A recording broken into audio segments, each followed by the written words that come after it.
Hello friends, అందరూ బాగున్నారా?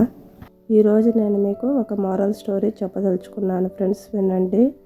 ఒక హాస్పిటల్లో ముగ్గురు గర్భిణీలు పక్కపక్కనే కూర్చొని, అందులో మొదటి గర్భిణి, నా భర్త కోటీశ్వరుడు, నాకు అన్నీ నా కాళ్ళ దగ్గరికే వస్తాయి, నేను ఏమనుకుంటే అదే జరుగుతుంది, నాకు ఒక కారు, దానికి డ్రైవరు ఉంటాడు అని అంటుంది.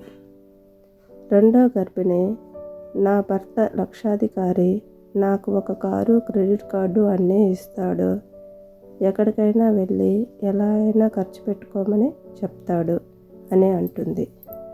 మూడో గర్భిణి, నా భర్త ఒక సాధారణ ఉద్యోగి, ఇంట్లో సంపాదించేది అతను ఒకడే, మాకు కారు కానీ క్రెడిట్ కార్డు కానీ లేవు, కానీ నా ప్రతి బాధని అర్థం చేసుకుంటాడు, నా మొహం చూసి నాకు ఏం కావాలో అతనికి అర్థమైపోతుంది, నన్ను చాలా అర్థం చేసుకుంటారు అని అంటుంది.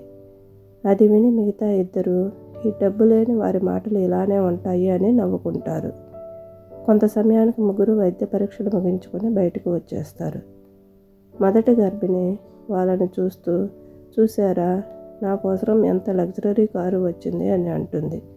రెండో గర్భిణి కూడా వాళ్ళని చూస్తూ, నా కోసం డ్రైవర్తో పాటు కారు కూడా వచ్చింది చూసారా అని అంటుంది.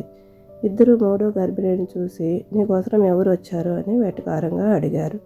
సమాధానం చెప్పేలోపే ఒక పాత స్కూటర్ మీద ఆమె భర్త వస్తాడు.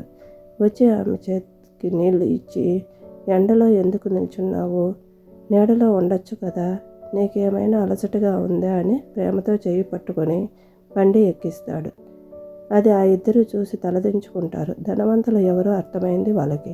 నిజమైన సంపద డబ్బులో ఉండదు, ప్రేమ అభిమానం నిండిన బంధంలో ఉంటుంది. ఈ మోరల్ స్టోరీ కానీ మీకు నచ్చినట్లయితే లైక్ చేయండి, షేర్ చేయండి, మా ఛానల్ని సబ్స్క్రైబ్ చేయండి. Okay friends, bye.